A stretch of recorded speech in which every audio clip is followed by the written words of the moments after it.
গতকাল আমি ছাত্রলীগের নিষিদ্ধ ঘোষিত ছাত্রলীগের সভাপতি সাদ্দাম হোসেনকে ডাকলাম। এই সরকারের লোকজনের মনে হইল ও আইসা একটা তথ্য দিবে, ও আইসা একটা কথা বলবে, তারা পুরো পৃথিবী ঘুরে যাবে। আমি বিরক্ত হয়েছি হচ্ছে যে আইনটাকে আমি আগে দেখি নাই, দেখছি, কিন্তু আইনটা দেখার পরেও আমি বুঝছি যখন আপনি মানে একটা সাংবাদিক ভিকটিমের পক্ষে দাঁড়াবে, ভিকটিমের জায়গা থেকে যদি কেউ মনে করে তাকে একটা প্ল্যাটফর্ম দেওয়া হচ্ছে, সাংবাদিকের এথিক্যাল জায়গা হচ্ছে তাকে এটা না দেওয়া।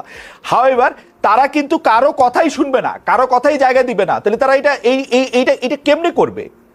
মানে আমি আপনার সাথে কিন্তু 100 ভাগ একমত। ছাত্রলীগ 15 জুলাই থেকে এই 5 আগস্ট পর্যন্ত কিন্তু না, গত 15 বছরে যা করছে ওদের 100 বার 100টা বিষয় 100 রকম শুনানি হওয়া উচিত। তাদেরকে জিজ্ঞেস করা উচিত তারা কখন কোথায় কিভাবে করছে।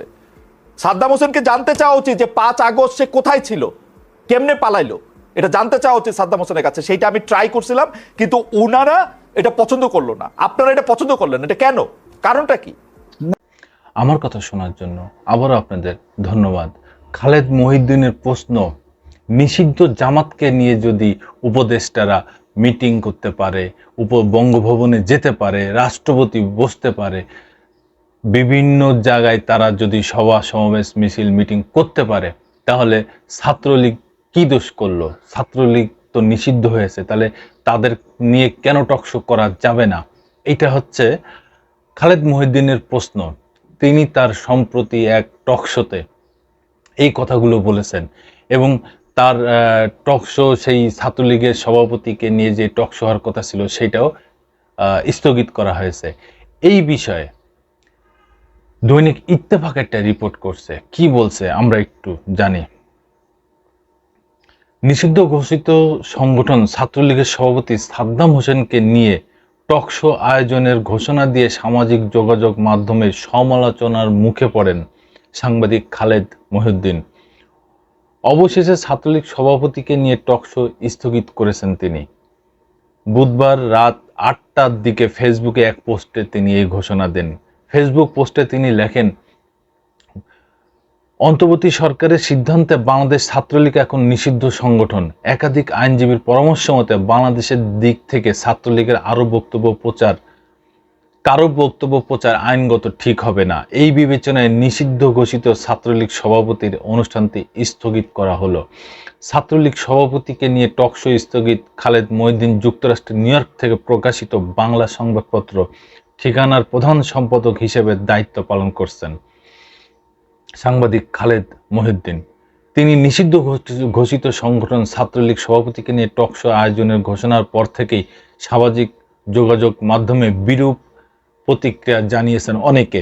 এই নিয়ে কথা বলেছেন বৈষম্য বিরোধী ছাত্র আন্দোলনের 2 সমন্বয়ক হাসনাত আবদুল্লাহ ও সার্জিস আলম। হাসনাত আবদুল্লাহ ফেসবুক পোস্টে লেখেন, নিষিদ্ধ সংগঠন সভাপতিকে প্রমোট করার মধ্য দিয়ে ফ্যাসিবাদ বিরোধী আন্দোলনের শহীদ ও জাতীয় বিপ্লব ও সংহতির সঙ্গে প্রতারণা করা হলো। সার্জিস আলম লেখেন, খালেদ মহিউদ্দিন ভাই এর পূর্বে কয়টা নিষিদ্ধ সংগঠনের লিডারদের সঙ্গে টকশো করেছেন। এটা আমাদের 2000-এর অধিক শহীদের সঙ্গে বেইমানি, 1.5 লক্ষ রক্তাক্ত ভাই বোনের সঙ্গে বেইমানি করা হচ্ছে।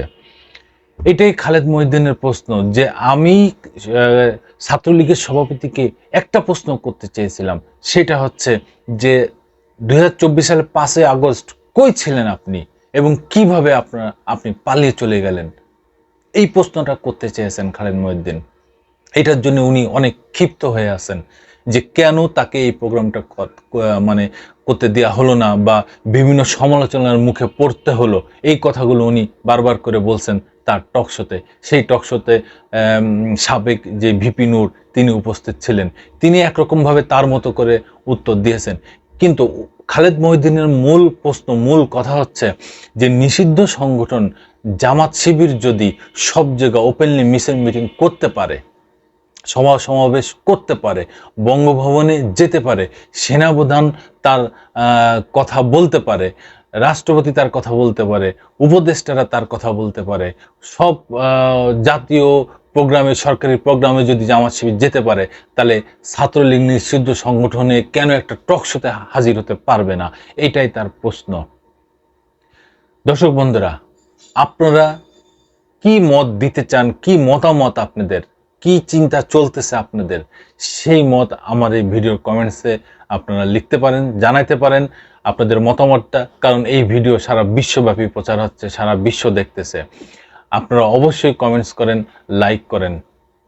ধন্যবাদ। আবার আসবো নতুন কোনো কথা নিয়ে, নতুন কোনো ঘটনা নিয়ে। আমি প্রিন্স।